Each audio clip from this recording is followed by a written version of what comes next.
Over the past few years, I've gotten the privilege and opportunity to share with high school students across the nation in this one common theme: don't be a zombie. And what's that mean? It simply means that we find our passion and our purpose in life, that we go on and discover what we love. We take our talents, our unique strengths and abilities, we apply those, we take them into the marketplace, and we take a career and we go win. And over the past few years, I've gotten to see stories resonate. For example, Jessica. She came to me a year ago and she wanted to be a healthcare provider. She said, "Is there any way you can help me along my career journey?" I said, "Sure, let me partner you with a position and job shadow. See if that's something you want to do." Well, I'm happy to report Jessica is now in PA school. She's living her passion. She wants to help indigent people in her community and provide them health care. And then I got to meet Stephen. Just a few months ago, Stephen didn't know what he wanted to do with his career, but he loved working on cars. And I said, "What about a business where you work on cars?" And it clicked. And we began developing a business plan, and Stephen was all excited. And at the age of 18, he's getting ready to own his own business, fixing automobiles. And finally, the last story that's really cool is that Amelia, I went back to my old high school. I gave away a $500 scholarship, and I give this scholarship in the name of passion and purpose. If you found your career and you're working towards that, well, Amelia wants to be a forensic psychologist to solve crimes and help prevent crimes. But you know, one thing that I've noticed in going around and speaking to high schools is that there's a major problem. And I've spoken to teachers and students and principals and superintendents. And the problem is high school bullying. Do you know every 7 minutes a student will be bullied on a playground? 1 in 5 students between the ages of 12 and 18 have reported being bullied, and that's just the ones who admitted it. Also, 1 in 5 students have admitted they have been bullied. And finally, 2 shocking statistics is that 70% of students have witnessed another child being bullied. Or, vice versa, a teacher, 70% of the time, has witnessed a child being bullied. And this story hit the news, and it really affected me. 7 Bridges, a 10-year-old that was born in Louisville, Kentucky, had an amazing story. He had survived a rare disease, and he was a miracle of himself. 26 surgeries over 7's life from 0 to 10 years old. He had to wear a colostomy bag on his side. And he survived that, but what was going on behind the scenes, what we couldn't see below the surface, is 7 was being bullied on the school bus every day. And the parents were getting ready to move 7 Bridges from that school, maybe a couple of months away. And his father walked in and found 7 Bridges hanging by a rope in the closet. And that really bothered me.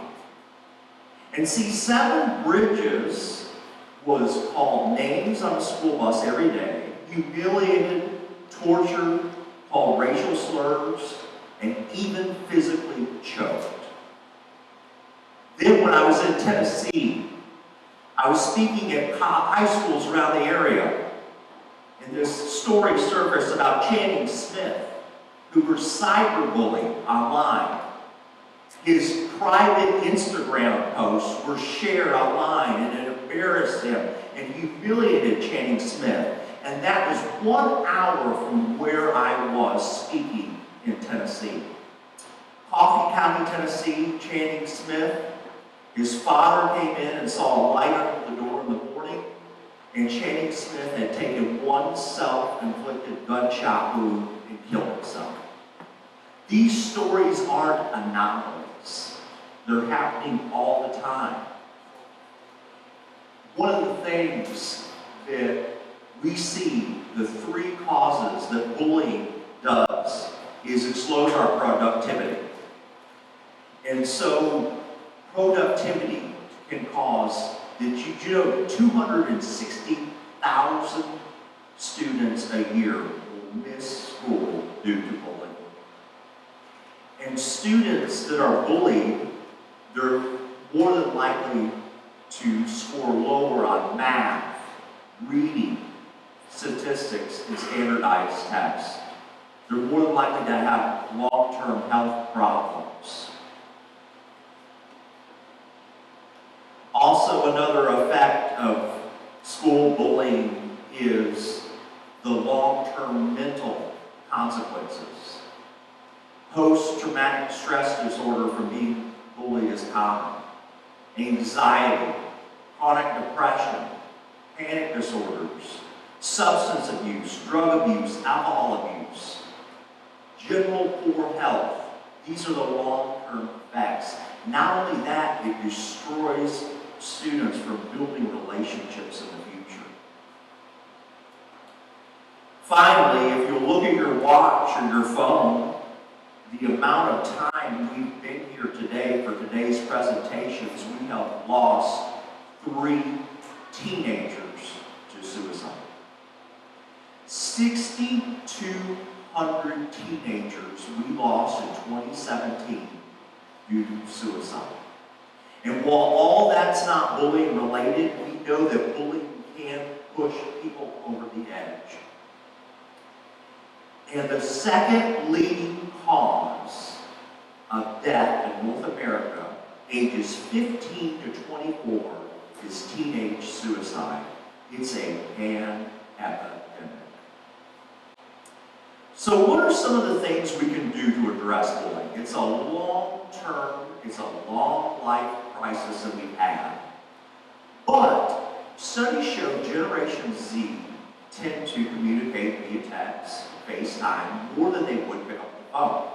So while the National Suicide Hotline is a great idea and we need those type of services, what if there was an app to solve our problems? What if a parent was able to take their kid's phone number, register it, and this new social media platform took over like our popular social media platforms? And I'm actually working with a designer now to develop such technology where students can at any time, 24 hours, 7 days a week, log onto this app for help, whether it be peer-to-peer mentoring.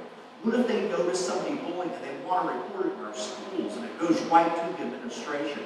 Can we use cyber technology to stomp out cyberbullying? It remains to be a big question. Can an app fix our problems? Could there be chat rooms there for students who are struggling with a particular issue? Maybe they're getting bullied because of disabilities. Maybe they're getting bullied because of a certain stance. Is there chat rooms they can go to and get support? Can we do FaceTime, one-to-one mentoring through one app? It's worth a shot. The next thing that I believe we can do is, this man right here is one of the most inspiring individuals that I've ever seen speak. His name's Nick Vujicic. He was born the same year as me, 1982. And he was born with tetraadenoma syndrome. And basically what that means is you have no arms or no legs. And Nick was born into the world, and he was actually bullied every day, humiliated for his disability. Nick almost tried to commit suicide twice by drowning in a bathtub. Luckily for us, Nick survived, and he would go on to tell his stories among high schools around the world. And what he does is he goes in and he talks about teasing and bullying and what the long-term effects can do to you. And why would you bully someone like me? And he gets everybody in the school, the children, to sign an anti-bullying pledge, and they hang it on the door outside the school, and they say, this school will not tolerate bullying, and it will stop. Anti-bullying pledges can be powerful. A lot of people don't know this, but maybe we should tell our kids this too. It's actually illegal to bully someone. 50 states have legislation on the books that's against bullying. Now, some of it's gray, some of it's a little unknown, but is it time for federal legislation where we have a chance? We teach our students that there will be a penalty. There is regulations against bullying, and let's enforce those laws against bullying. You know, there's also curriculum out there that's used a lot in middle schools nowadays. Not every school has it, but I believe it's fundamentally important to teach kids, just as we would want them to learn more about personal finance and careers. We need to have them understand the long-term effects of bullying, how to spot bullies, what curriculum we can use. And maybe your school doesn't have this, but a lot of the education is on the web where we can teach our kids what bullying looks like, why we shouldn't do it, and how to report it. And then finally, I believe this is the biggest one. It's your own testimony. And if you bring in speakers from the outside and volunteer communities, I guarantee you somebody you know in your life has been bullied over a certain reason. Some of the times the problem is it's embarrassment. So I'm going to admit the first time. I'm going to give you my first story. I barely told this to a lot of people, but I was actually bullied in the first grade on the school bus.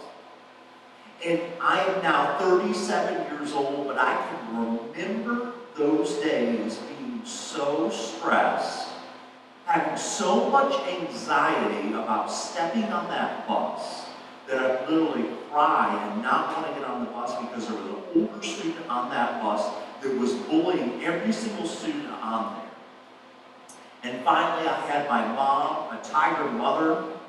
Not all of us have tigers, but she was a tiger. She stood up to the administration, and eventually he was kicked off the bus. Is there a testimony you can share that will change a life? You know, it's funny, in the business world, we encourage our students and we encourage adults, if you're able to solve a problem in business, then go open a business. It doesn't matter what degree you have, what education level you have, anybody can be an entrepreneur. But isn't it weird how when you're talking about social problems, that changes? For example, I was coming here to do this talk, and I actually had a few friends that said, what gives you the expertise to talk about bullying? See, I think that's our problem nowadays.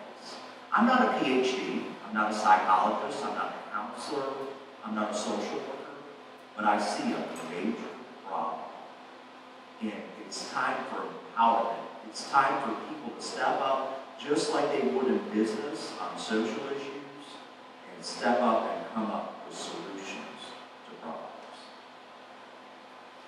So in this campaign that I launched and these ideas about bullying, I believe that it can help change lives throughout the United States. But if you notice, you go back to the front of my talk, it was called 7 Reasons to Stop Bullying. But I gave you 5 ideas. Here's the reason I say this. 7 bridges, 7. Little boy out of Louisville, Kentucky, at 10 years old. 7 is the only reason we need to stop this problem. Thank you.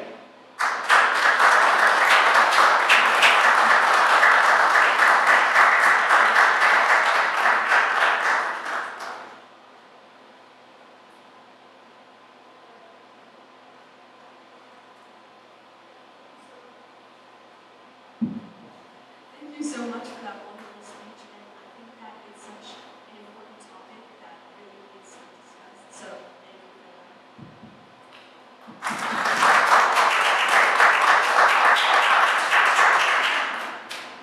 Now there's going to be a 20-minute break, so you can feel free to move around the room, discuss ideas, or get coffee, whatever you'd like to do.